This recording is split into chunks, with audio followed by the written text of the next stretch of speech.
live. So, the program we have today, we are talking about the implication of having children abroad. Why are we bringing this topic? A lot of things has happened. We have people who have their children here abroad, or people who brought their children when they were young abroad. Now, these people, they came abroad to seek greener pasture, and it happens that while they were here, things changed. They have made a lot of investments back home, but now, being African, we want to be people to inherit our properties, our investments, and it happened that these children are not even interested to go home. And now it becomes an issue. Some parents are confused. What are they going to do? It has even led to some people that have started taking wives and having children at home in order to have somebody who can have their inheritance. So I want to bring this topic to people. I invited people who knows what is happening in the society to bring out maybe different opinions. Let's look at, is it proper? What are the men, even not only the men, it's also affecting the women. So what are they going to do? Should they go and take wives at home, or how are they going to do their investment at home? Nobody is going to inherit it because it's going to uncles and aunties or relations. So this is the topic we are going to bring. I would like to start with Willie Wanne. Let me start with Willie Wanne, then I'll come to others. So Willie, welcome to the program.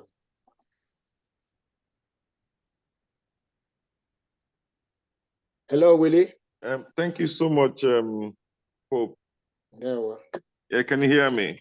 I can hear you loud and clear.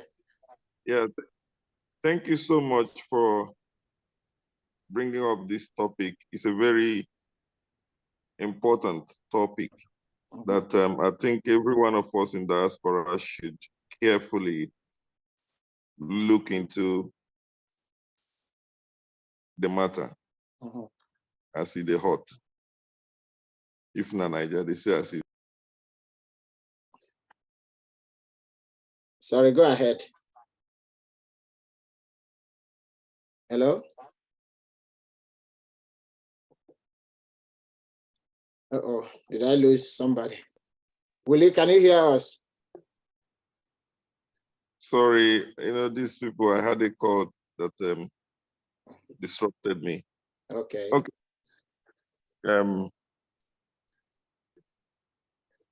I wouldn't like to be the Willie, if you can put your video on, that would be fine. If you can just see. hold on. I wouldn't like to be the first person to make comments on this. I would, I would like to hear from other people before I can say one or two. They said 2 weeks you'll be then we have opened the floor. Want you to open this floor for us so that just give us a highlight so that others can come in too. We might have different opinion. We want to hear your own opinion as well. Okay. Me, I believe in practicality. I don't believe in sentiment. Yeah. We left home. We are in diaspora. And we've been having a lot of investments back home. And we still have children born in diaspora. The first and foremost thing we must understand is we are brought up in Africa. And our consciousness will always take us to Africa.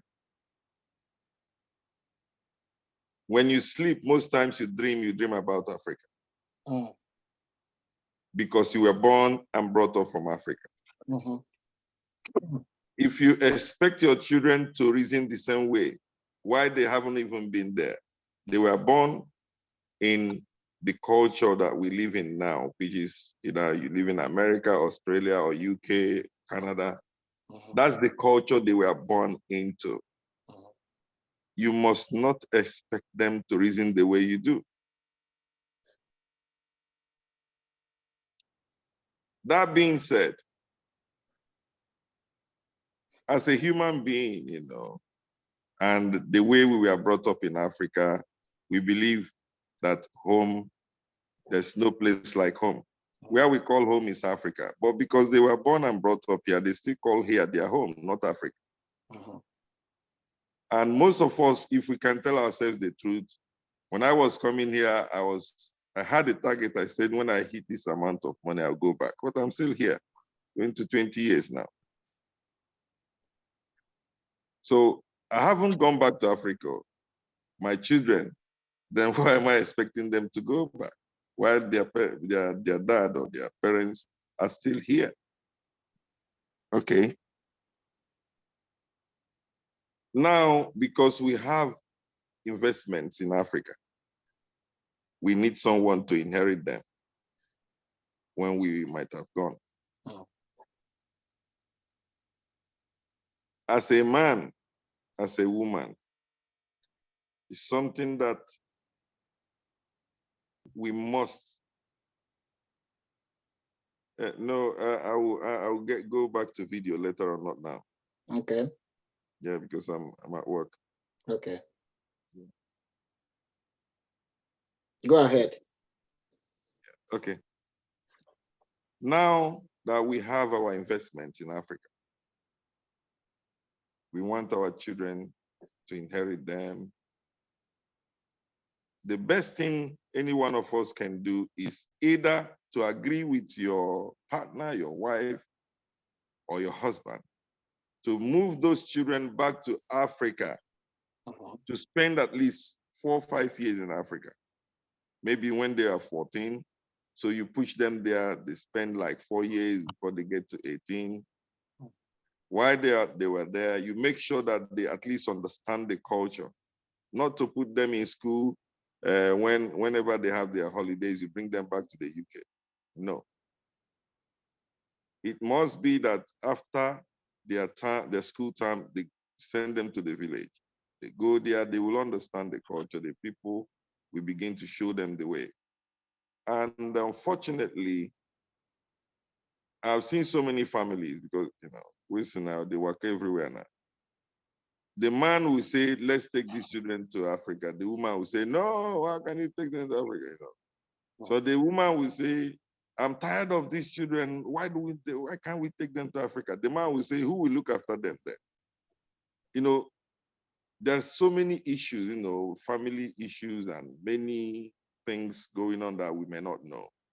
But the fact still remains that if we want our children to inherit whatever we have in Africa,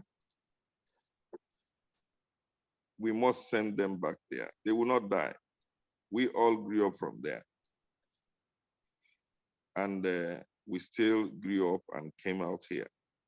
The most important thing is they were born here, they have the passport, they have everything, they can travel, they want. So that barrier is being, you conquered that one for them. Okay. So take them home, let them understand our culture. And whenever you're called to glory, then you know that you have your children. Some of them may not even want to get involved with your stuff, what you think you have in Africa, because after all, they have their own destiny. They're no monadi, will not take over. I understand. Good. Willie, we have had your opinion on this. Let us go to the second part of it I'm just coming into. Yeah. This may not even sit down well with anybody, but that's the actual fact. That's the hard truth. The men in Africa, in diaspora, should think of having 2 women. One here, one home. If you have to invest back home, you have to have one wife in abroad and one back home. I know it's a very difficult thing to do. You will not monitor your wife. Why would you? You haven't even finished monitoring the one here, the one in Africa. That's what you go. But make sure you have either a child or 2 or 3 back home. It will save you a whole lot. Because as soon as we leave Africa for this diaspora we live in now, my brother, all your kinsmen have seen you as a lost child. You're already gone. So whatever investment you think you have in Africa belongs to them. That's the way their mentality. And there's nothing you can do about it.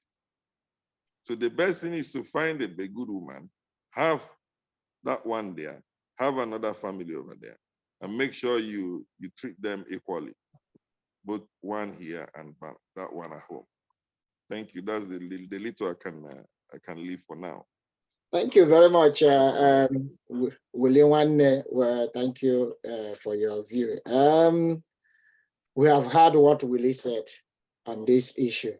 Adibo Buruburu, are you with us?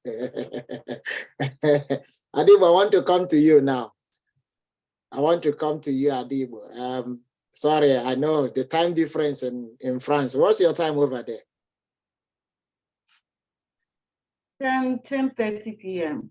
Okay, 10:30. Sorry, we are taking you are 1 hour ahead of us. I'm sorry, we're taking your time. So Adibo, come into this issue. You have had Willie Wanne said the best way to go on this issue is to have a good woman at home, maybe have 2 families where you support them equally, and at least you have children growing up at home. Those that will be like us that grow up at home and then come to abroad when they grow old, something like that. So that way they will have a lineage down there instead of giving it to Omona, that is to the kindreds, your investment. So what is your opinion on this? Thank you very much. Let's welcome our auntie and our mama. Sorry, before you go on, our mommy. Ask about barrister. Say I shouldn't call her barrister. It's okay. Auntie Tony Okachi, please welcome to the program. Oh, Auntie Tony, I agree to. Oh, yeah, man, don't quote that nonsense. All right, we want Adibo. Adibo is on air now. So Adibo, please, what is your opinion? Good evening, Mom. You're welcome. As for Ihe Okuru, the last speaker, Mazi Wilson, Wanne, about having a polygamous home. Anyone knows my take on that. I support polygamy any day, anytime. But if you want to try me, mess with children. And when I have this special thing, and I will never support where anybody brings any child into this world as a commodity or as his means to an end. Where you bring children into this world and they are already living 2 different classes of life.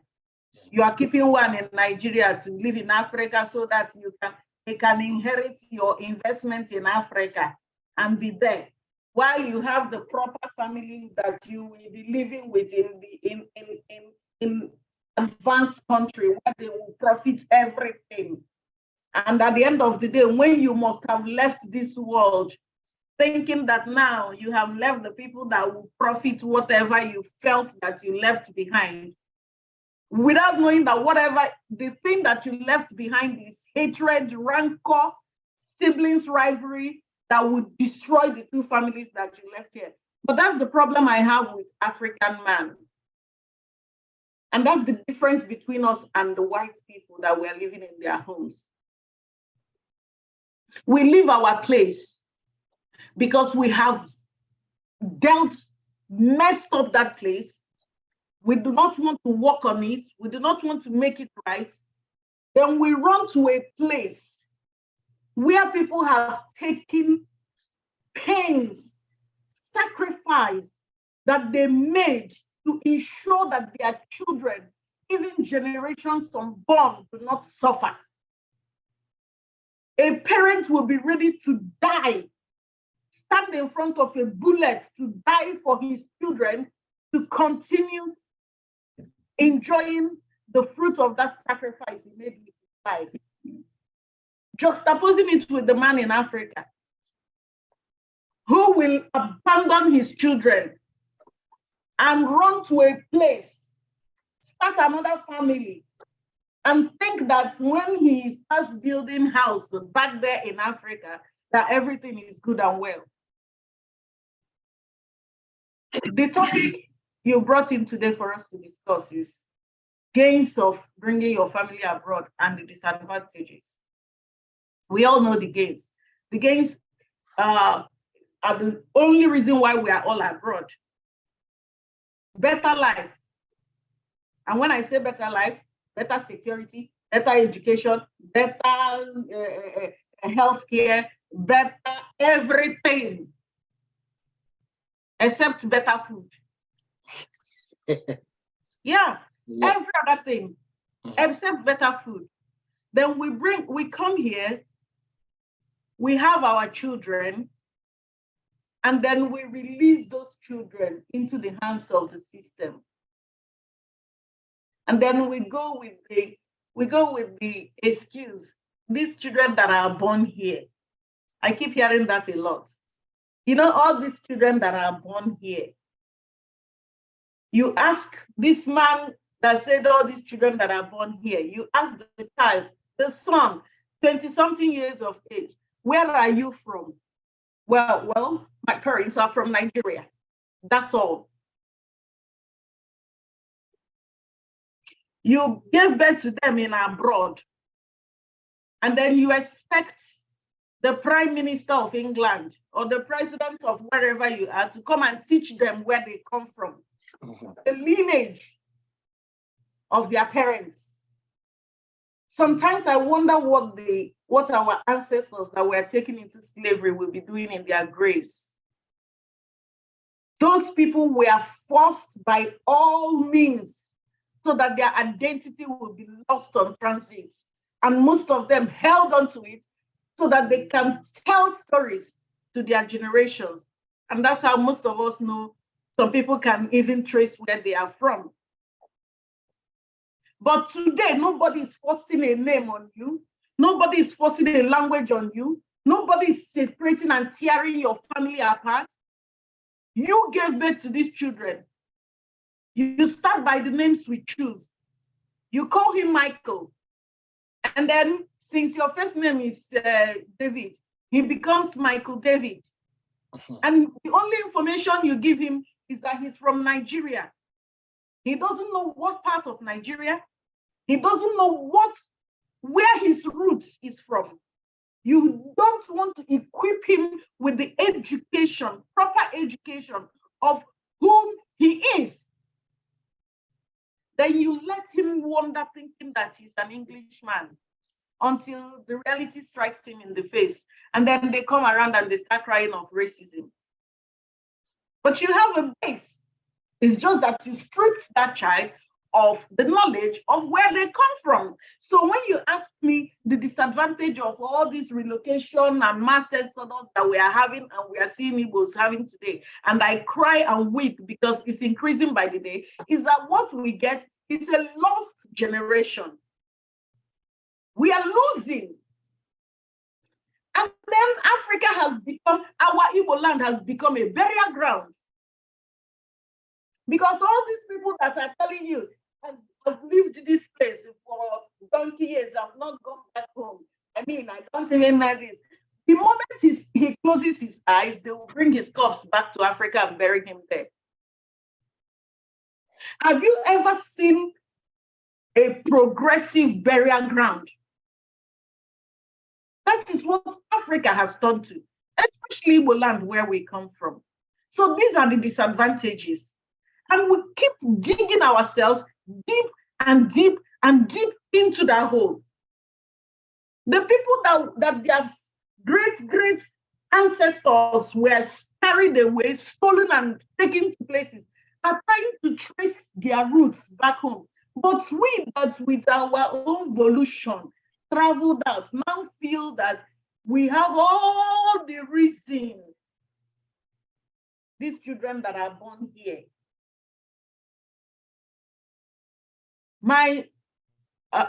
Some of you, if you check my page, you see my daughter, born in Paris, grew up in Paris, speaks Igbo like somebody who is in Imo State. In fact, her name used to, Destiny is her name, because so that everybody will. She turned around and said, no, I prefer my Igbo name now. I want Mmesomachuku. And that's what, if you ask her, when we had at our event, she said she wants to greet the whole Igbo people, that she wants to talk to them. And she danced in with Igbo music and she spoke Igbo to everybody. And people were like, because I have made her to know that there is no greater pride than that place that you originated from. That is, you are the original of that. Yeah, you are French. You can, if she starts French, she eats it up. But then, are you original? No. Let us slap a white boy tomorrow. They will tell you that these Africans are causing problem here. So if we are telling ourselves the truth, like my brother said here, and we want to continue telling ourselves the truth, let us also tell ourselves that no matter how we fake it, no matter how we Oyibonize ourselves and our children, we are not from where we are living, and they are not from where we gave birth to them. Yes. They are from there. Even if because of security issues and whatever problems, economic thing, everything that is going on in Africa, but let them know who they are, where they are from, and have that zeal to identify with their roots. There is nothing wrong with that. You can still be a professor and Oyibonize to the heavens and back. But when the chips are down, my brothers, my sisters, you are that African. And don't cause trouble in Oyibo land. Thank you. Thank you. Adibo Buruburu. We had it. That's a very good statement, a good presentation. Honestly, that one I can even take it for presentation. Maybe I can just say, come to Igbo program and just present this at Igbo program. That was very fantastic. I want us to go to Councillor Chichi, or maybe before we get to Chichi, as a Isiobi, I don't know if you can put on your video, or your microphone is on mute. As a Isiobi, do you want to say something on this? If you can unmute your microphone. Yeah, greet your people now.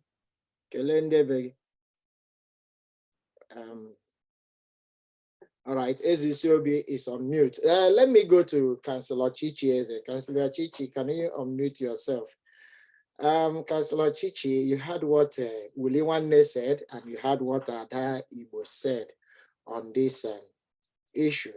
So let us have your opinion. What do you think about do you think is the implication having our children abroad, and how do we remedy the situation? Because it's like all of us are deserting home now, and some of the children abroad now don't even know their roots.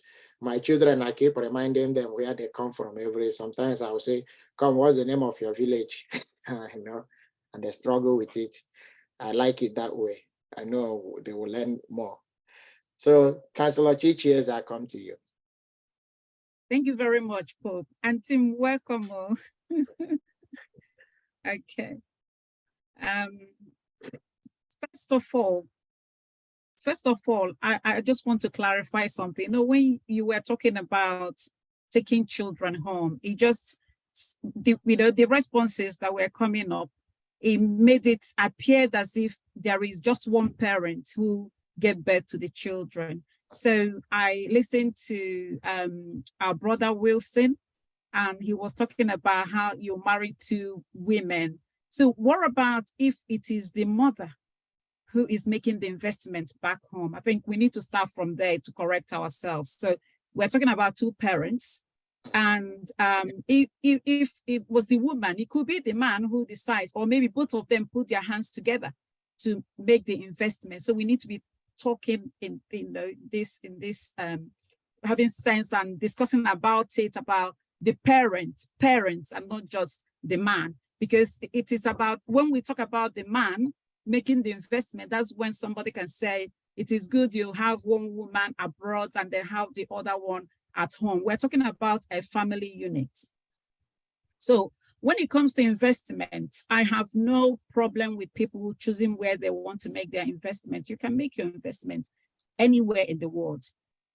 For some of us that we come from Africa, born in Africa, grew up in Africa, and somehow found ourselves here, we still maintain that lineage we have, that connection we have. And mind you that the connection we have is often emotional connection, emotional attachment to that fatherland. We might decide that we want our children to continue, or we want them to share that emotional attachment we have with where we come from. I like what our brother Wilson said when he said, don't forget that we were born there, our children were born here. And, you know, I like that, how he differentiated the two situations. So, but for us as parents, we need to also understand and think about our children want. I know sometimes people might say, well, you make that decisions for them. Yes, we can make decisions for them up until a certain age. When they become an adult, they will have to make a decision where they want to spend the rest of their lives. So as a parent, I think the best investment you can do for any child is to invest in your child. If you make the right investment in your child, first of all, providing for your child, being there for your child, nurturing your children, like our sister Adibo said, bringing forth that culture, practicing the culture, teaching them what you want them to practice, is about knowing where they come from, understanding their identity, because any child with strong identity cannot be swayed about. So that cultural identity, it is important. I do agree with that. But let us not be selfish to dictate to our children where they should live. We can make investments in Africa, but there are ways you can make that investment, employ people, protect your investment so that when your children grow up, they can reap from it. You can, just like some of us live here and we've invested in Africa, we don't live in Africa, but we visit there, we manage whatever we've invested. The same way, you can train your children. As long as your child is intelligent enough, you have invested in that child, that the child can make sound decisions so that your child can manage anything. Let us not forget, it is what you put in your child that you bring out. If you don't put good thing in your child, that child, whatever investment you make, the child cannot manage it. So it is not about where you choose to make your investment. It's about who are you leaving the investment for? I've seen some cases where parents neglect the needs of their children. A neglected child will grow up being confused. They will not be able to make sound decisions. They will not be able to manage whatever property or whatever business you leave for them. You leave your children, you go to Africa, you have another family like our brother Wilson said, you are investing in that family back home, and the ones here, you're paying them no attention, you're not spending your holidays with them, you're not doing anything with them, but you expect them to manage the investment you left in Africa when you're gone. That is so selfish. This is a parent who is just thinking about themselves, not thinking about the other partner, not thinking about the children, not thinking about other family members. Let us stop being selfish. So if you choose to do that, that is your life. You cannot dictate once you're gone, people are gone, they make all these investments. What happens to them? Look back at the history. You can see there was so many big men who invested, had so much. Where are those things? Where are their children? People live their life. But if they had made that investment, created a mechanism whereby those children can still reap and manage it from wherever they choose to remain. It is about how you plan it. Even if you do not understand management or you do not know how to manage business, employ people who can advise you, give you business advice, help you invest properly so that your children can reap. There are people that are gone, but their children are still benefiting from their investment. You have to create it. They do not have to be in Nigeria to manage your business. That is selfishness. I think what we should be thinking about is, how do we make our children to love where we come from?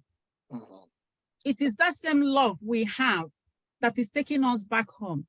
But how do we make our children to love where we come from? And it is that love that will make your child, even if you did not leave any business or any property for your child, the love that the child have for where you come from will make the child to invest there. So let's do things properly. Thank you. Thank you very much, Councillor Chichi. Honestly, if all of you are very fantastic. If you ask me, I would just like let you just give you the platform, keep on going, because you're bringing out some good points here. It's not where the children grow up, but what we are talking about here is why this program came on was people who are talking of their lineage and whatever. So now it's making sense. Wherever your child grows up matters. I have seen somebody who was born here in UK. She grew up, studied here, even did her PhD. She's a lady. And later, what did she do? She even have her business here, but what did she do? She said, no, I want to go home. I want to invest. She went back to home, to her father's house. While the father is here, the father is getting old. Now she's like managing, she's not living in Nigeria. She stays there like 1 year, 2 years before she will even come to here. She has a factory going on in Nigeria. And the disadvantage in Nigeria is that when she goes to buy something, when they hear her accent, oh dear, the price goes up. You know how we are in Africa. Anyway, so Auntie Okachi, our precious auntie. Auntie, what do you have to on this issue? First of all, Obi Dimoto, I'm not sure Nundi when Nanonga so Kopo Biki. For the benefit of those listening to us, even on the Facebook. Okay, fair enough. Okay, fair enough. I'm amongst my family. She is my niece. Adibo is my daughter, head of a formidable group I belong to. Igbo Women Movement Worldwide. Worldwide, okay. Yeah, onye emekisha mkuga charity na nwanyị ahụ. Akwe hunata. Take it. Eze Onyisi Obi, my younger brother, Mommy could wait to camera so that I can't see you. We will still knock it. Willie, they were. Willie is at work, so they want Auntie me, they hear you. They hear of it. No looking like this.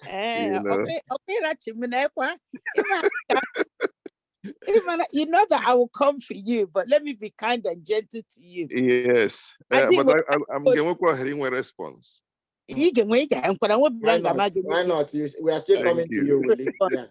Adibo, in everything this young man has said, his children speaks Igbo. Is a man that is so culturally, his music, everything about Willie Nwanne. That's why I'm akin to his music. That's why I literally do love him. And never mind what he's saying, it's all just lip service. This is a man that flies the Igbo flag, that is so traditionalist. It's just surprising now. You can marry 2 wives, leave one in England, leave one in Nigeria. Willie, let me ask you a question. Is that the case where you are now? No, Auntie, what he said on that, he made it as a condition. Whereby you cannot agree with your partner. That's the clause he put there. Okay, fair enough. Remember, I came in with hearing his last statement. Yeah, he said whereby you cannot agree with your partner to move your children home. Okay. That's what I'm saying. Therefore, I'm not going to really pass like I may big for tonight. Okay, Auntie, thank you. So you're safe because I just you can have one wife in Nigeria, one in England. She try really Idani was. So let's leave that. Okay. Okay, on a more serious note, I think you've all spoken so extremely well. And that the hardcore point that every speaker that I've heard have leaned onto, as it were, is the fact that wherever you are, be it Nigeria, be it in England, wherever, your children must know where you come from. The culture, the tradition, you have to explain to them, teach them. Chi, you know the problem I have. And don't expose your auntie. Chi, you know the problem that I have, yeah? And you know the problem your niece Ndidi has. And her excuse is, oh, mom didn't teach me. Mom didn't teach you because nobody taught mom. Mom was taught by the feeble mom was taught by her grandmother, who only taught me as much as she did, which is fantastic. So if somebody had taken time to explain to me, to teach me, I won't be in the position that I am today. Adibo is 100% right. Teaching you 100% right. Willie, according to Pope, you're also right. But can I encourage everybody? Try and spread the Igbo culture to your children, your friends' children, whoever. You know me. Your kids. I never call them by the English name, Chiwugo and Daberenachi. I taught them the little Nigerian Igbo that I knew. I even made them eat pounded yam. You know that. Because I try to impact the little that I know to everybody that comes my way. And I think that's the most crucial thing. If a child knows where the child is coming from, whether good or bad, the child will strive because the child has an identity. I'm sorry I keep saying chi. Her son, at the age of, before he was 12 years old, built a computer. Before he was 12, if I'm lying, say I'm lying. She will go achieve high grade scores, very intelligent boy, headhunted by the best universities. As we speak, he's been given, just a first year student, the biggest investment bankers have taken him on. He hasn't left school yet. Chibugo is so interested in knowing his culture. I bought him African clothes. Am I lying? I made sure he wore. He came to stay with me. I talked to him about the culture. Chibugo is so interested. So when Chichi speaks, she speaks because she's done it. And she has people around her that have also implemented it. When Wilson speaks, I've seen Wilson's children. I've listened to videotape when they were speaking Igbo, counting 1, 2, 3. Wilson, you didn't know, but I've heard it all. So I know. So Bikono, like my daughter Adibo said, my beautiful daughter, I don't believe in polygamy. I really don't. I'm for one woman, one man. I know the Igbo culture agrees with it. I don't. Point blank, period. If you're tired of that one and you two are not getting on, don't put her life through hell. Have a provision for her and the children. End it amicably. Then hit the road, Jack. Go and find somebody else. You Thank know. you, Auntie. We had you, Auntie. That's a very good one. Let me go back to Wilson one. Well, from Adibo Buruburu, one thing we pick up there, I said, the children, you must call them the name, their traditional name. That one, first of all, speaks of their heritage. You know, when I had my first daughter here, I didn't want to give her English name. English name came from her mom. And that's a name she's known everywhere. Everybody calls her Chica. Even when she was in school, the first time she entered, first of all, from nursery, the teacher was like, they want to call her Holly. Why not put Holly? I went to the school and removed the tag and put Chica. So they tried me again when she started crash. She came home and said, Daddy, they put Holly on my tag. I went to the school. Physically, I went to school. I told the teacher I want to see her. I said, my child must be called Chica. That's Holly. Take it off. You know, I wrote to the school. I wrote my letter. I said to them, I said, you must call the child the name I want her to be called. Same thing happened to the second one. The second one, her name is Uchechi, but because my wife is Zimbabwe, so the Zimbabweans, they were begging me, say, wait, the first one is known by Nigerian name. Let's call this one by Zimbabwean name. I said, okay, a little to the right, a little to the left. Okay, so then I put Bongi, the Bongeka. So when she went to school again, the teacher said, your name is Kelsey. Why? It's a beautiful name. You should answer Kelsey. And they put that tag, remove the Bongeka, Bongi, they know her, and put which I did the same thing. I went to the school. I went to the school physically. I went there to wonder and I wrote them, you know. So now, if you come to the school now, their names are unique. If you go to Chica school, even though the government has put it, you should know them by their English name. Yet in the school, when they are writing her name, even on her papers, everything is Chika Madi. They don't remember the Holy again. They don't even remember the Kelsey. It's a Bongi, everybody knows. So that alone speaks of heritage. Like your daughter rightly did, Adibu. Your daughter is destiny. She looked at that destiny. That sounds funny. And she said, no, call me by my native name. So I come back to you, Willie, one day. So you have heard what everybody said. Adibo says you start teaching. She supports polygamy if you want to. That is our culture anyway. That is if you can maintain the two women, have a peaceful family. In those days, they give you a chieftaincy title if you can maintain a polygamous family. Our parents used to have 4, 5. So if you can have the 3, 4, 5 women in the house and you can keep a peaceful family, they say this man can rule a community. They give you a chieftaincy title. That was in those days. People married them. Yeah, it's true. Okay, so polygamy is by choice. If you can maintain a peaceful family, you are free. No, Nigeria don't have any law on marriage. Okay, so forget about what we are inheriting abroad.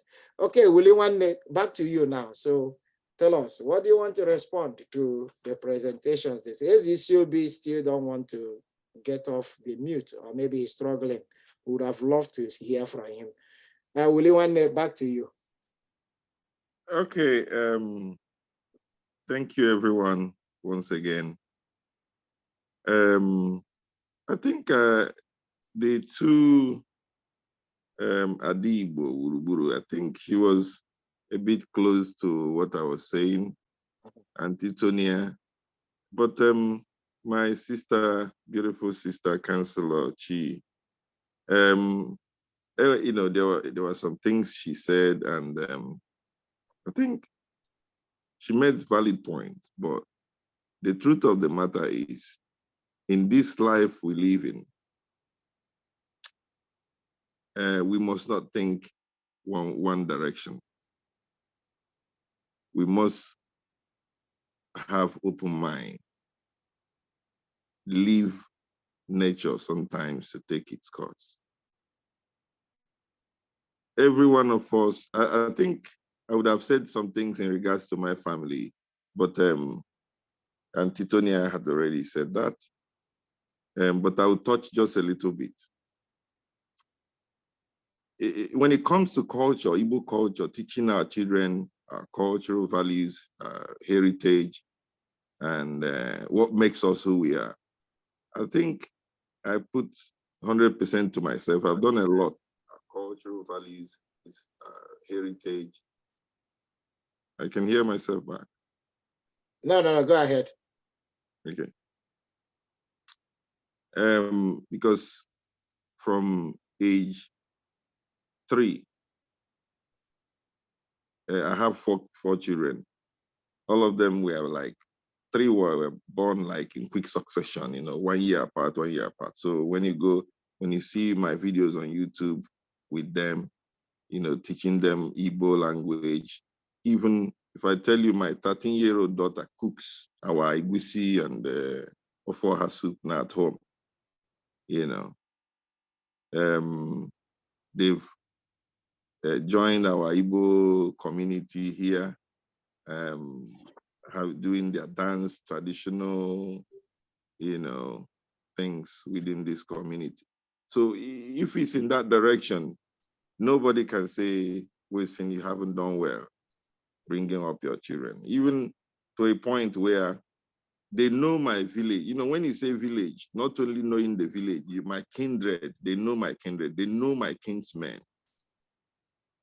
You understand? So I know what I'm talking about. But they haven't been to Nigeria.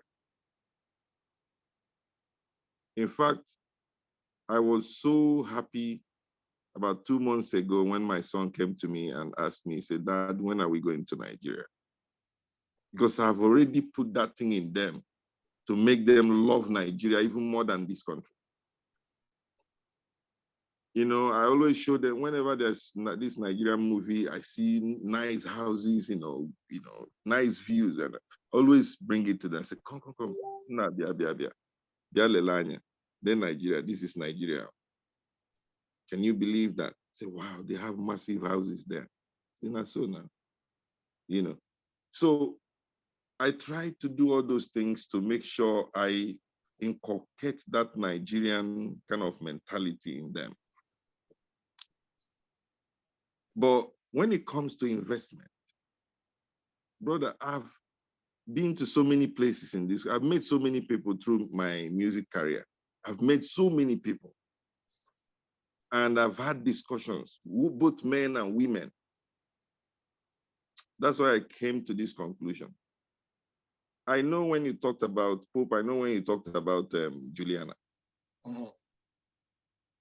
To be honest, 80% of girls born in diaspora always think home than the boys. Yeah, correct. I have seen it. It's not like a joke. It's not like I'm exaggerating. I've met so many of them. They will always think home. But the boys, I have 2 boys.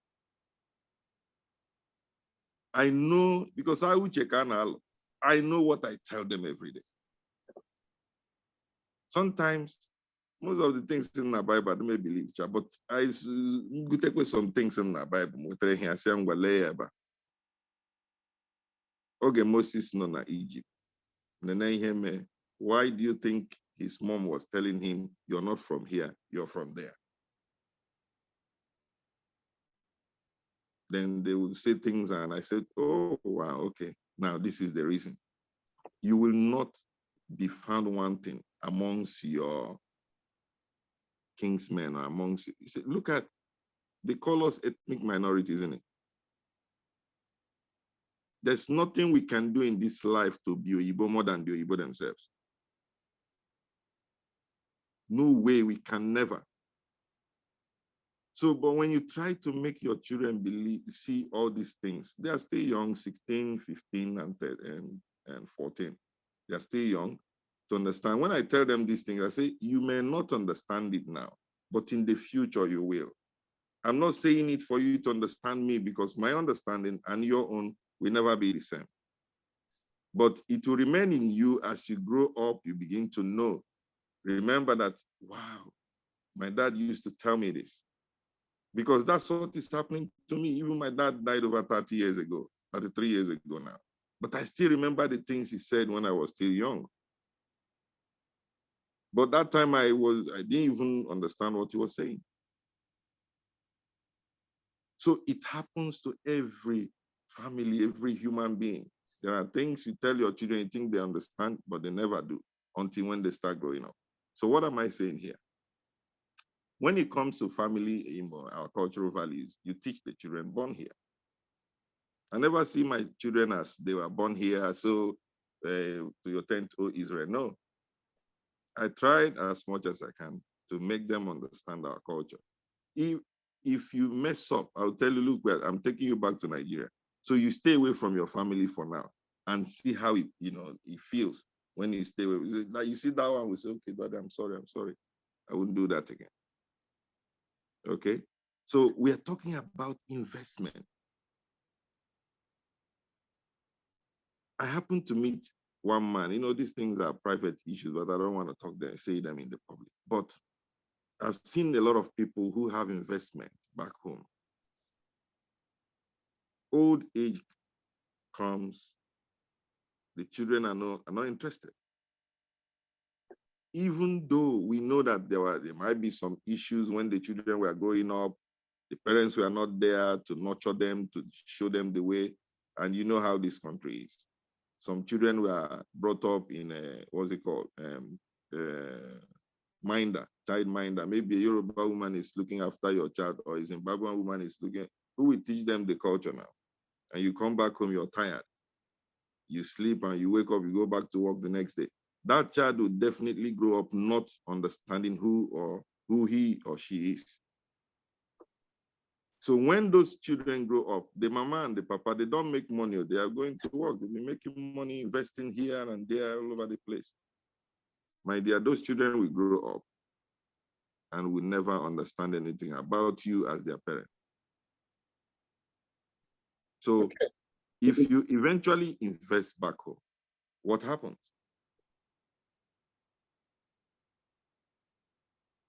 That's the question. Yeah. So we are trying to, what I said before was bringing in what we call damage control. Mm-hmm. It's already happened. It has, what do we do? Most times, like I said, the moment you enter that flight, the first flight to leave, from your village or from your country to Europe or America or Canada, your family members have seen you that you're gone. They won't tell you these things is natural. Yeah. You are no longer part of them. Your name becomes money. Send us money. Whether we like it or not, it happens to everybody. It's a proven fact. They fight you even when you're alive. Mm-hmm. Think about it when you're dead. Coming on this issue, I have a friend.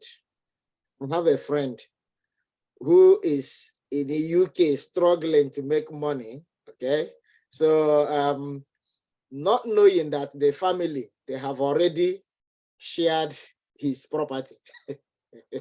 Okay, while he is here making money, they have already shared his property because they believe, okay, because his children were born abroad. So the guy, like, he was thinking of this thing we are discussing this evening, and he said, let me protect myself. Let me protect all the children born here. They're all working here and everything. Well, it still boils down to how you upbringing that our sister Chichi talk about. Probably he didn't have that time because they grew up with their children. She separated with the wife. She separated from the wife anyway. So now, when he went home to want to marry another woman, the family were fighting him. You shouldn't marry another woman and blah, blah, blah. Not until he kind of took his decision and married somebody and they have children. It was when the wife had children that he now had the truth. The truth came out when somebody said, so that house is so place they say we'll take, so we are not going to get it. you know, because now the guy has married and he's now having family at home. So that's when the whole truth came out. But anyway, there are so many issues. And there are also cases whereby people go home to marry, only to marry the woman for other people. And then they will be having children, thinking that it is his own children, not knowing that he's making family for somebody, training somebody else's family, even marry the wife of somebody and training somebody else's children, thinking that they are his own. So there are a lot of things, a lot of implications into our advantages and disadvantages. You go home to marry, you think that your wife is there, you come back here comfortable to come and stay with the other wife here, only for you to get home not knowing that another person, another man is making children for you over there. And the woman is pretending to be having the children for you. So it is two ways. Okay. So when we talk of in that case, proper sense needs to be involved. That's why we brought out this issue. No, I'm coming. You have to now have a symposium whereby you bring so many men, then and teach them how to play the game. You're both wrong. You're both wrong. Listen, what's good for the goose is absolutely good for the gander. The man cannot. Zebrodaya will say good for the gizzard.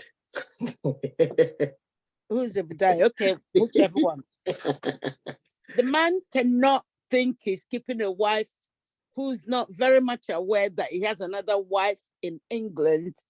Do you understand? Happy, thinking that, oh, he's going to go back to England and kick football with the little plastic ball he has at home, and the wife should stay in Nigeria and keep still and behave. No. If you're going to play away game, the woman has the right to play away game. Adibo, come into this. Adibo. Adibo will not come because Adibo will not come because Adibo believes in polygamy. I don't. Chichi, unmute yourself. I want you. Chichi will not. Chichi, your auntie is telling you don't come in. Don't say a word. Unmute yourself. Come into this, Adibo. I have seen a case whereby even the wife of the man asked him to go home and get married. So yes, I've seen that case. You know, so it's not like because she can't. Is that because she can't have a child, or what's no? They already have family, beautiful family here. But let me give you one instance. The woman had to even encourage the man to go marry her own sister, which the man did. Exactly. That happened. The woman and the husband, they were here. They found out that their children, especially the boys, sure, they are all like getting married to. They are not interested in whatever they have. You know, especially you see our children here, the boys, they get good jobs, they buy their houses, they have money. So they look at it. What am I going to do? So the woman kind of encouraged the husband, say, go and marry the sister. So, like you said, I should come in. I don't think the topic of our discussion today is polygamy, because if that is, then somebody like Mommy Tonia has no business here. Because if we say that people have free will to do what they want to do and nobody is going to be forced into any kind of belief, then we should open our minds that people may choose to practice polygamy. And like I said, and I have always said, when polygamy was well practiced, we had lesser sin on earth. Yes. Women had more prestige. Women had more value. Women had more respect. Thank you. Now, we deceive ourselves to thinking that we can live the life that the white man says is good for him, and we are all seeing that it's not good even for him. And we are trying to copy and paste, and it has launched all of us into the moral decadence that we have right now in our Igbo. Whenever I'm told, I'm so sorry, permit me to always say Alibo, because I am Adibo Buruburu is not a guy name. I'm Adibo Buruburu. So whenever I talk, my search is always beamed on Alibo, because that's my place of concern. Now, you have girls who are so enjoying the the progressive and well-advertised prostitution of living off of married men, being their toys, being their plaything, keeping them happy, doing all the wifely duty. Some getting pregnant in the process and killing those children in the name of abortion goes on being passed around. At the end of the day, they grow old in their father's house, no children, no marriage name, nothing, no prestige. And then you tell me that we are living in a progressive society because we don't want to get involved in what is called polygamy. Polygamy is a man standing on his right as a man, an Igbo man, bringing women and giving them name, giving them respect, giving them the honor, bringing children into this world in an establishment called marriage. Those children knowing who their father and their mother is, well trained, and they can claim the family they come from. But what we have now is some girls having children for some married men, and they never know they had children for them. And tomorrow, those children of those men and her child gets married or have sex together, and we keep swimming in this sea of immorality because we want to copy what we do. Immorality. So the feedback. We're not talking about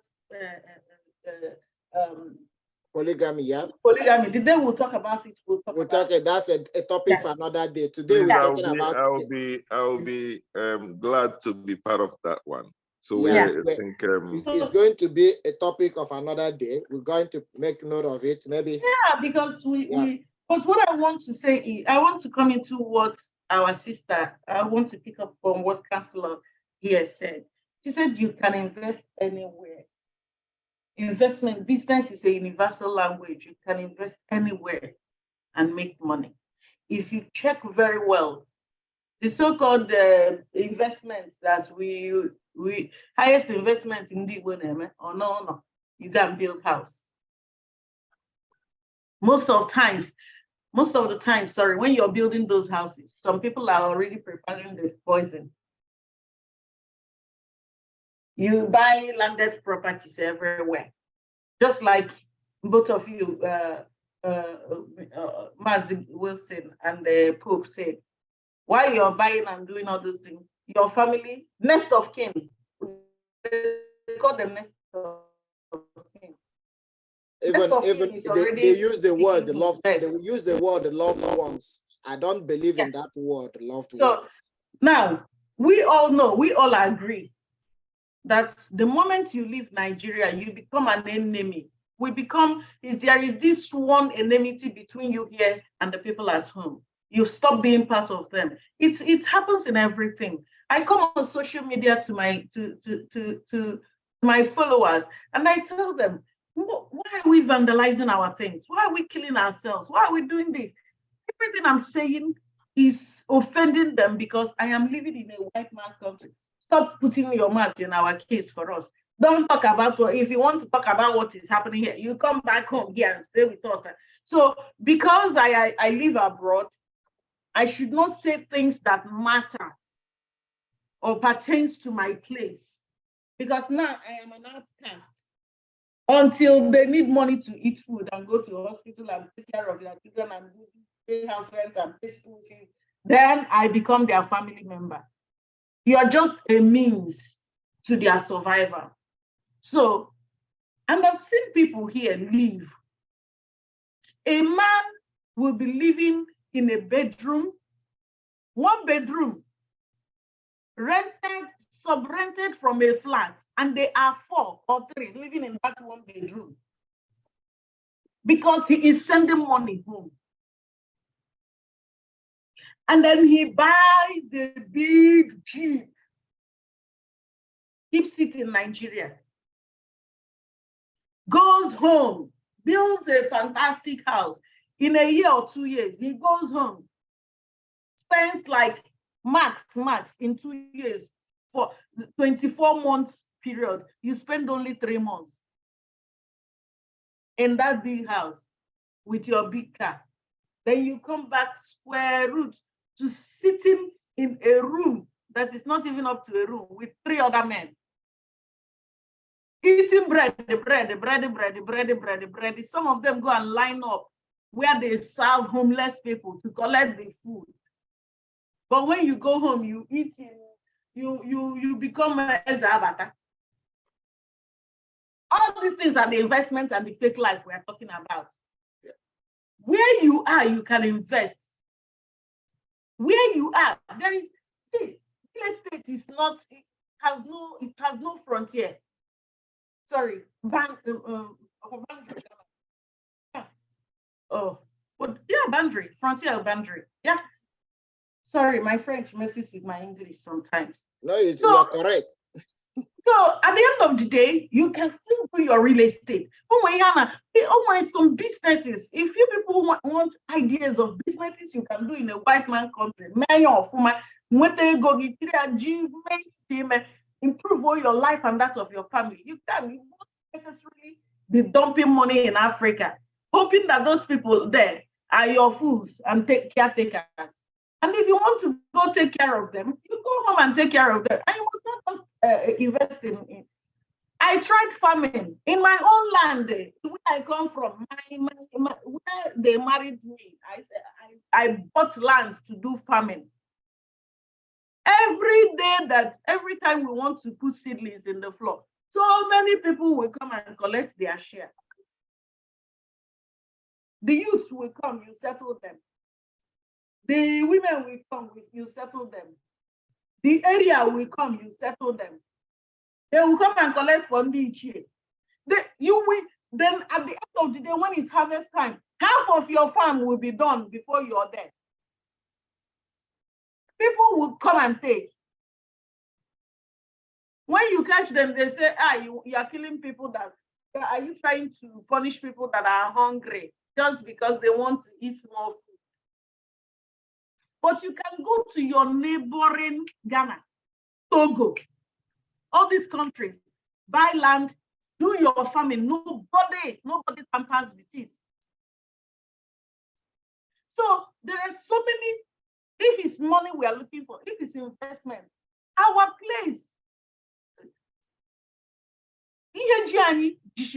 that even investing there is not even a good thing to leave for your children, because those children will not survive a day in that place. So if we really want, listen, because someone here, my sister, will say we should also, know the kind of things our children want to. It's not just the name. Look at what they did with your child, Hope, or your children. These people will always force down our throats, not just name, food, their lifestyle, their belief. All these things are being forced on these children. Your child can get up tomorrow and tell you that, why are you always praying to God? There is no God. Give me a wanka. Or what decided that there is no God. Because somebody has put it in through his head, steer the head while you were sleeping, while you were working 3 shifts, while you're there saying, oh my God, here. You were not putting your own into that container. A child is a container. You're not putting your own. Somebody is busy. Ndị na-achị ụwa ndị ahụ nwa gị natazi ọsị gị nwa gị mụrụ nwoke ashịrị na ya chọziri ịwụ nwaanyị ma ọkọ nke nwa ọtọnụzie.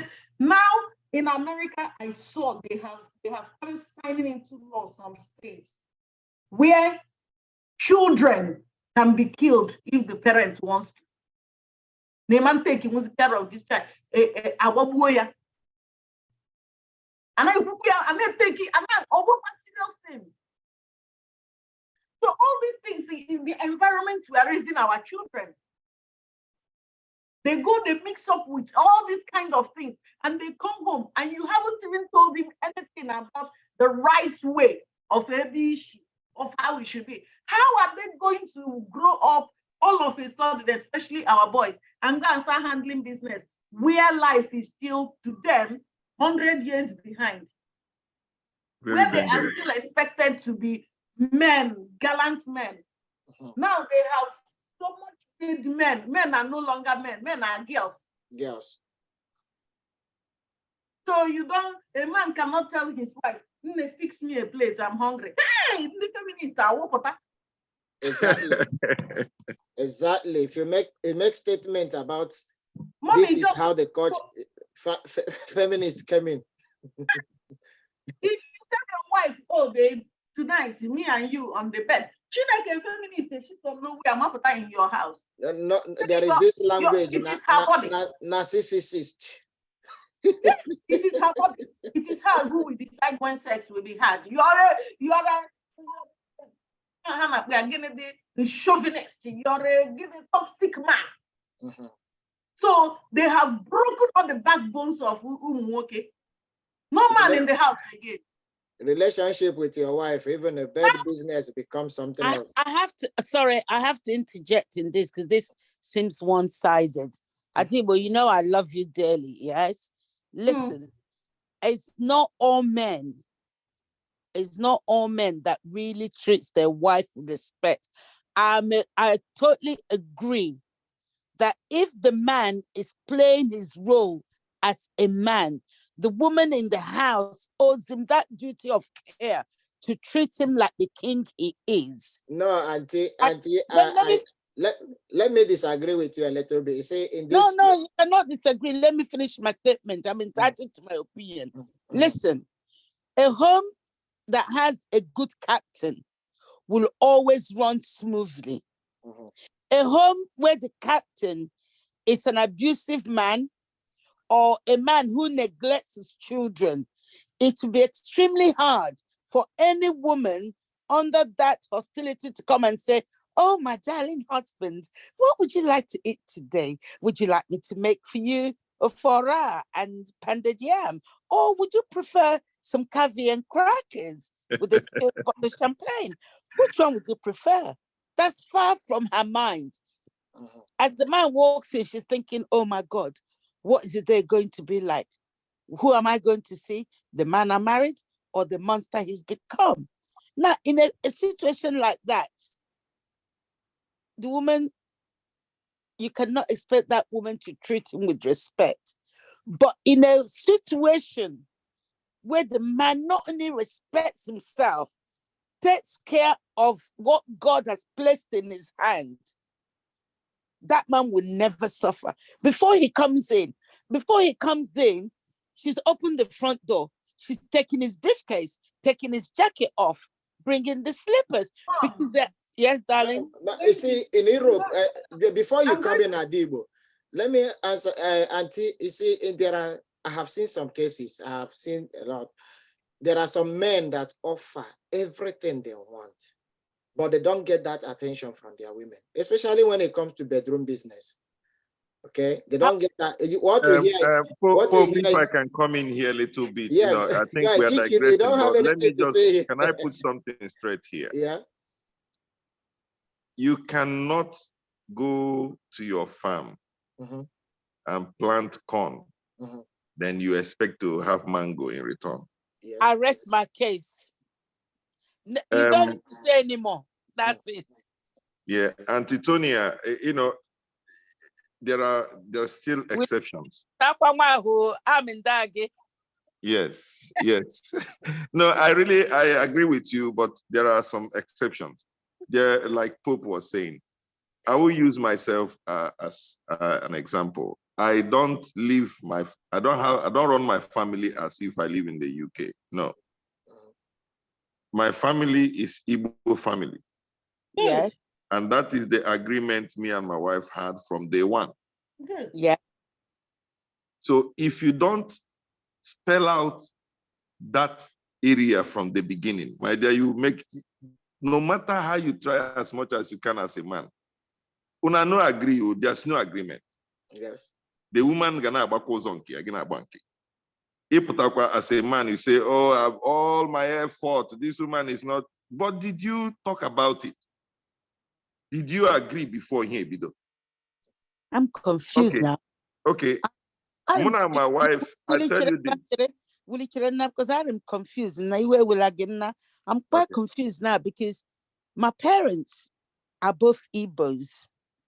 And all I ever saw is D. My dad will call my mother D, she'll call him D, and they'll be holding and they'll be talking. So I just assume that's how Igbo marriages are meant to be. Yes, that's how it is. Yeah, if that comes in before my mom, obviously there's lots of big children in the family, and my dad would say, oh, to my other sister, see, and when he have something like that, or my dad would start helping himself. We saw both parents doing things together. Does that make sense? We saw the love, the jovial, and when one is standing, the other one is standing there tickling her or tickling him and things like that. That's what I thought Igbo couples are. My that one tickling is about romance. We're not talking they do about it all romance. the time. What I'm trying to say to you is that that's what we ever saw our parents do. There are some families today. And in regards to the bedroom side of the matter, you know, we as Igbos, our women, we are brought up differently. And just because of that womanhood, that they want our parents always teach them to be decent. And by saying that decency now overtook every sense of romance they have. Most Igbo women find it difficult. There are some things women from South Africa would do. No Igbo woman can do that when it comes to sex. Well, we are. So, but it's all about education, educating our people.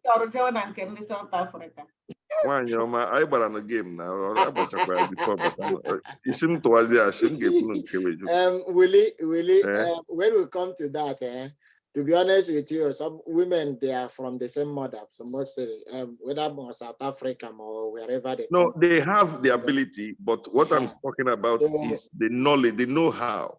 Somebody who wants to play a good woman to you will play a good woman, and somebody who wants to just play. No, I'm not talking about character. I'm not. That's not the mathematics. The score of the whole match. I'm telling you, the same way South African women is the wonderful and courageous. That's the way Congo and Cameroon men are. Yes. Our Igbo men are lacking as well. So on our Igbo men find it because, like, remember I said something about what we were taught back home. Sorry, Counselor. Are you ashaming shame? No. I'm just listening to all that you've been saying. I do have things I want to say, but I'm waiting for you to. Okay, yeah, I'll shut up. So I enjoy listening to all of you. Yeah, it's good as a people that sometimes we explore. You know, me, I'm somebody that like exploration. You know, try new adventure. All right. So we are deviating a little bit from the No, what I'm saying is topic. What I'm saying is this. You know, we are talking about what happens at home, how what my Auntie Tonya said. I was trying to support what she said. Yeah. You know. So in that regard, I completely agree with her. Okay, now so on our program today, we have touched a lot of things, and some of the things that we spoke about, you know, one is having that agreement between families, make the children understand their background.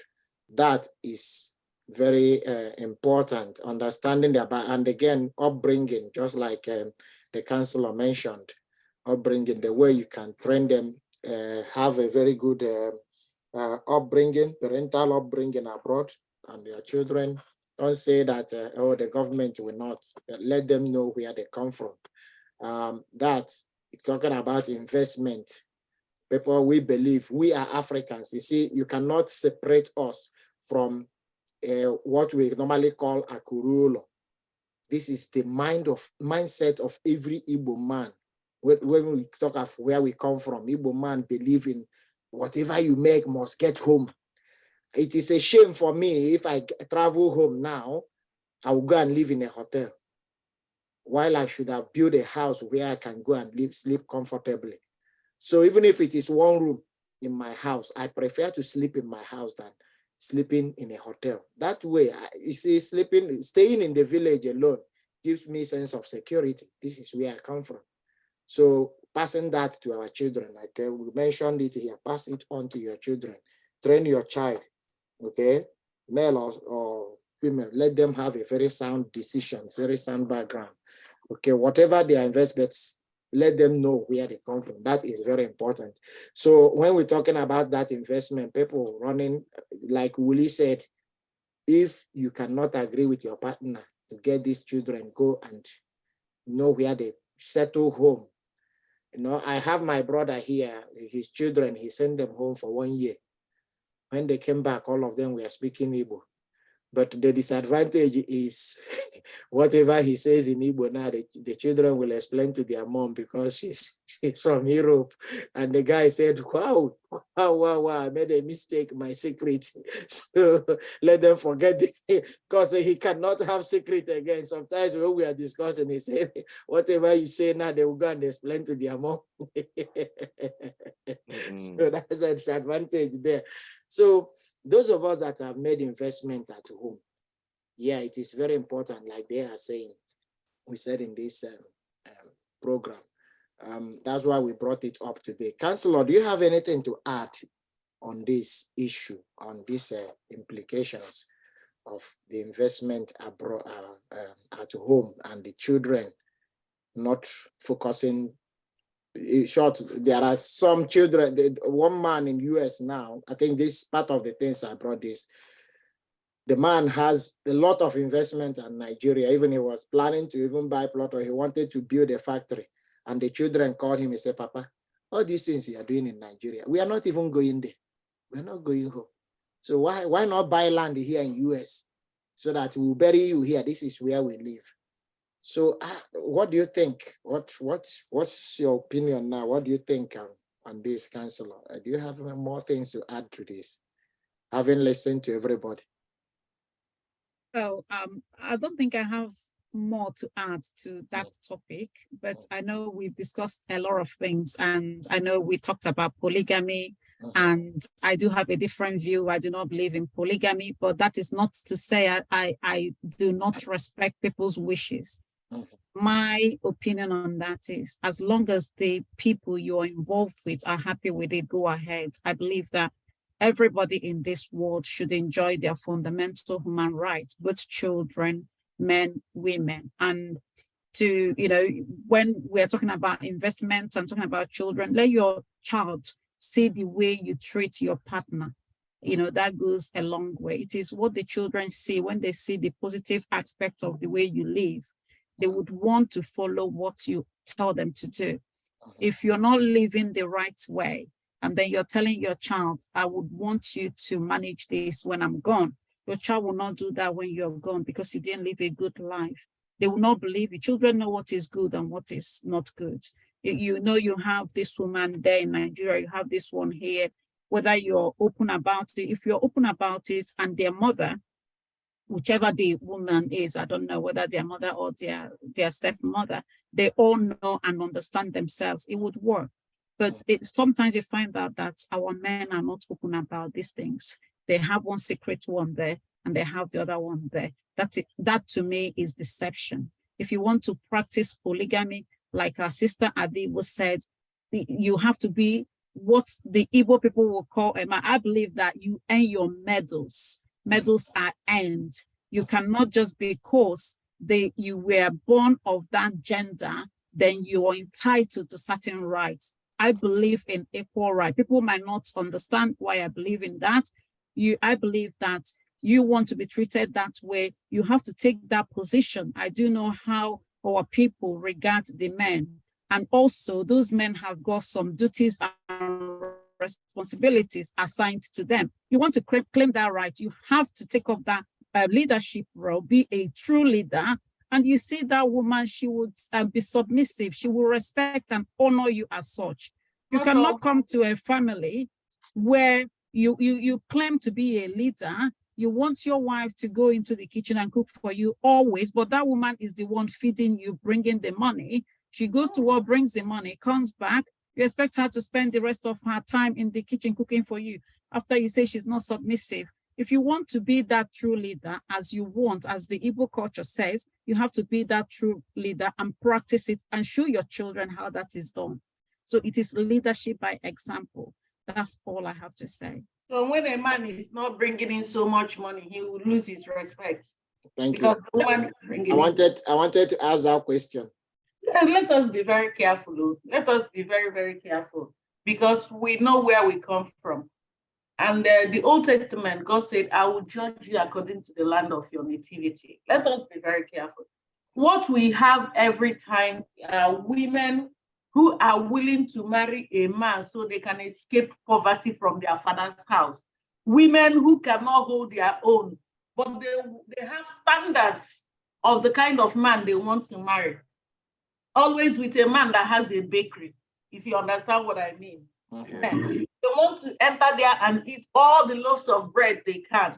And even at that, most of those women do not shut up and take whatever the man dishes out, because the man is the breadwinner. We've always seen rich men going into families, picking younger girls that are willing to marry older men because they are rich. So they can, the first step, they are stepping into their matrimonial home. They are gifted cars, houses, and this thing. And they still go in there. The man brings all the loaves, provides the bakery, and still does not get on 2 days. You know, if you want to be treated like a queen, treat the other person like a king. The cheating,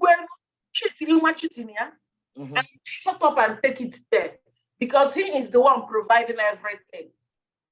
He comes, he explains to you why his phone is ringing, what this is that, and you still want all that. But when the reverse is reversed, and the woman provides more food that the man will eat, then the man should never expect her to cook food. We lose his respect. Excuse me. I'm sorry.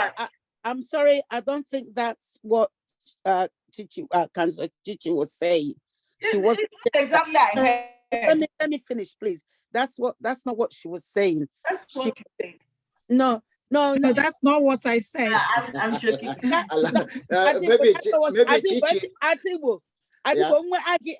are you going to throw more light on that? Maybe we yes, get it right. Okay. Yes, I can throw more light. A man who's not weight is what she's saying, right? She's giving a scenario whereby a man who just chooses not to play his role as the head of the house, if he decides not to work, not to do any repair, not to do nothing, just wake up in the morning, drink tea, drink whatever, and make up noise. I'm the man of the house. I'm the man of the house.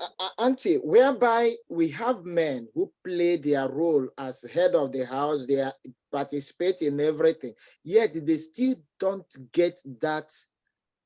The woman is foolish. Yeah. Now, let me tell you something. The woman, if a man, hear me well, if a man has that sort of a woman, that means before he married her, he did not do his investigation very well.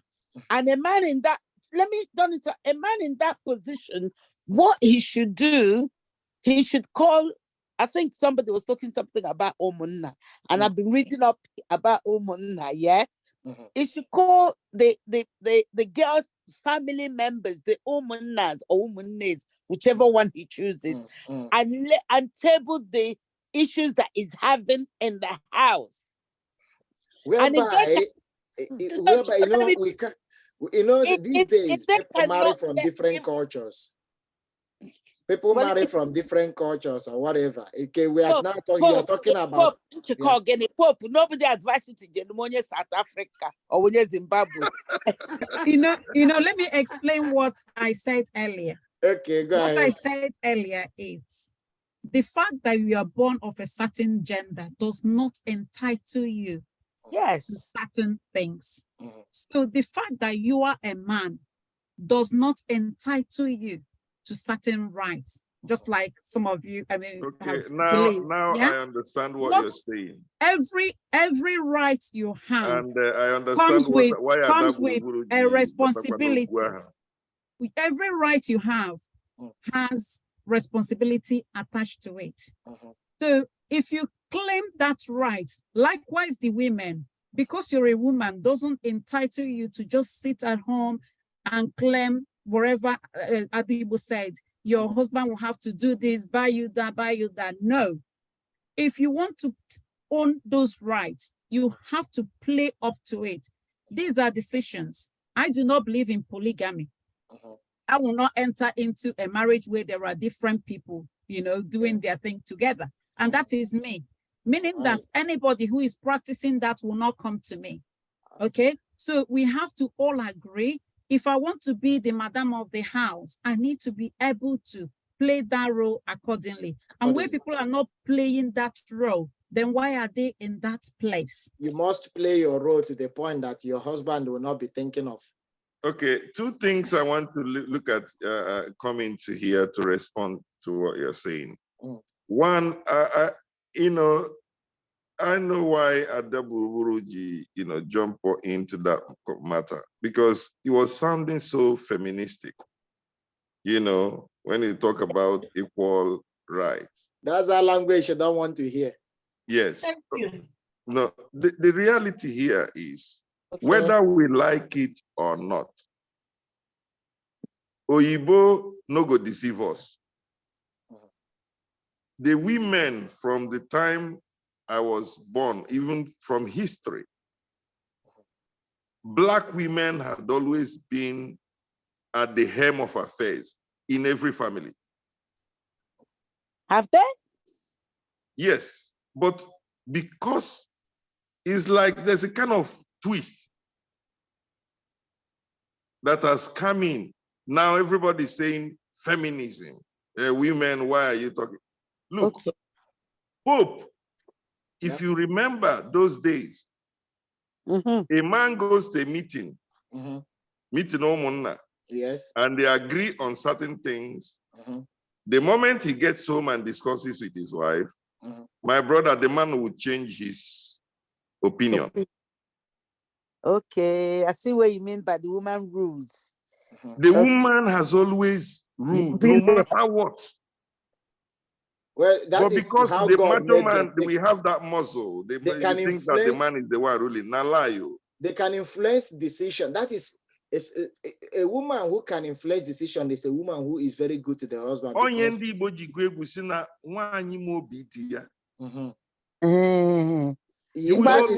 is the only woman that can influence your decision. No, Auntie, I'm agreeing, but I want us to understand this. Before any Igbo woman begins to follow all these feministic rubbish and I call it everywhere, know it that Igbo women, we respect our women. No matter how you see this macho, the muscle the man have, you think the man is this because he has money. No. But when it comes to reality, the head of the family has always been the woman. Because every decision a man makes, unless you didn't tell your wife, as long as you bring your wife in to that decision, you will see yourself doing something in line with what your wife has said.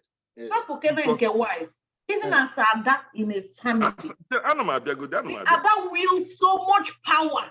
In my own that is a very good, good Ada, not just any Ada. In my own village, and when they are Umuadas in my village. Thank you. Now my own village, Umumboto. Nonsense. All how any issue in a village. Yes, sir. I got report to it to Umumboto. You better sit up. You better tell yourself the truth. I only have one auntie. This auntie can make me change my mind because you know why? She loves me so much. Because of that, you're going different way. I'm telling you that women, I'm telling you the power the women have possessed in Igbo culture.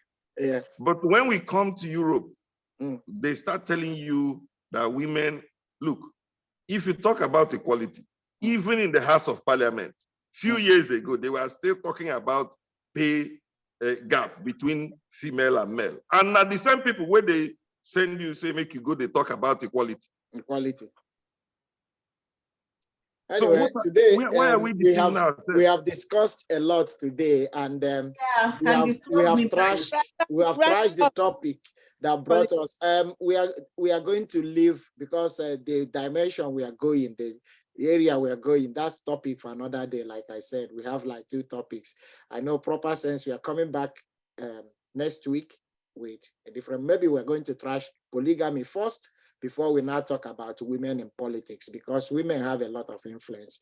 Today, we have had different opinions on implications of having children abroad and what they can do. One of my friends sent me a text message, and he said that going with the upbringing, I will quote what he said. He said that children, if you bring them up proper, they can buy houses, live wherever they want to live.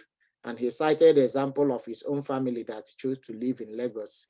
They bought their house, that if the country is properly managed, people can buy houses or invest anywhere they are and live there. Children can even decide to live wherever they love. But because we are people from culture, Igbos, we respect our culture so much. We are like Israelites. So we're talking about that. So that is his own view. Their children can live anywhere they like, okay, and invest wherever they want to invest. So now we have trashed our topic today. It's unfortunate we couldn't have Eze Isiobi to speak on the program. Maybe he was struggling with his maybe it's another meeting. But Pope, and last thing he taught you here. Have we talked about frequently taking the children home if you don't want to have another person come in their lives and all that? Have we talked about taking them home, even as they grow? Yeah. Have we talked about encouraging them to go home? Adibo mentioned Nigeria, visit Alibo, and so on. Adibo mentioned something like that in her presentation. Like I said to you before, say my kids are problem Haga Nigeria, apart from the little one. Manandin Ketosia, Agabe Nigeria. People now say until how one because I could everything about Nigeria. And they should show that love. And few months ago, then my son came to me and said, Dad, when are we going to Nigeria? I said, now you're talking. You're talking. So we can now agree to go. We have my children are keen. My children are keen to go to Nigeria. It's short, even up to they want to go to Nigeria. But sometimes you plan like no. What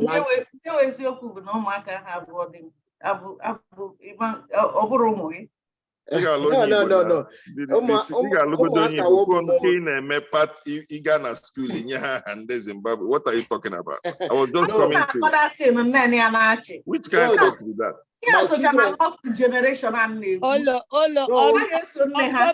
On Pop's behalf, proper Nigeria. Proper Nigerians, I see them when I go up north. I make a duty of courtesy. Auntie Tonia, I'm going to go eziokwu. Ihuna ndị ebe ahụ ha na popu na-eme ihe. Ndị ebe ahụ a na-ekwu nke eziokwu amasị ya n'Igbo. Ndị ebe ahụ gị na ha na-eme ihe. Iwu onye side anyị gị na ha na-eme ihe.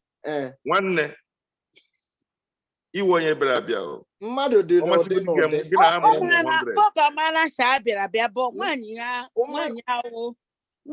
Ihe niile ndị ahụ. Anyway, talking about Talking about sending children to Nigeria. Okay, I have 3 grown children. One is late, but before he passed on, they took a vote, the 2 boys, and they decided that the sister should go with me and go and survey the land and come back and give them a report. Now, based on whatever report she gives them, will determine whether they will go or not. So they were so certain that when she gets to Nigeria, she'll be so picky, she'll detest it, she will come back and give them all negative reports. But the pendulum swung the other way. When we got to Nigeria, the girl didn't want to come back to England. Okay. We missed our flight. We delayed looking for Ndidi because she didn't want to come back to England. So when she came back and gave her report, they said that I've brainwashed her and I paid her some crime. Her word, Chichi, you know your nephews now. Her word is no longer good enough because she's very, very partial because whatever it is, how much ever I've paid her, so her words doesn't count. So, but Ndidi loves they don't trust her anymore. They don't trust her anymore. And especially when she started teaching herself Igbo, going to learn Igbo with tools from YouTube and everything. Then they decided to completely cut her off the line. Wow. Right? Now, that comes to what Willie was saying here. Willie said the women are more into going back, trying to find out their roots than the boys. I've seen this network, they call it returnees. From Nigeria, it's a Nigerian network for all returnees, children born in abroad, coming back home. So they have that network whereby if you link up with them, they give you soft landing in Nigeria, they get you an accommodation if your parents don't even have anything. I know that network. And most people there are girls. Most people, just very few guys there because they came to invest in Nigeria and do their own thing. But these girls wants to come and settle down with their roots. And even this our ICSN, they are doing a very good job, especially. Yeah, ICSN they are wonderful. They are doing great. ICSN was started earlier on by my 2 nieces and my nephew and Charles Emeka. Wow. A few others, yes. You see, in my family, all my nephews have missed roads. All right. I say okay. We have deviated a lot from the program, and please, we have to, because of time and people are time differences, so we have to come to the end of this program. We are going to have another topic for another week. So Adibo Buruburu, want to say very big thank you to you. Auntie Tony, thank you for coming into the program. Willie Wanne, we appreciate you. Chichi, we love you.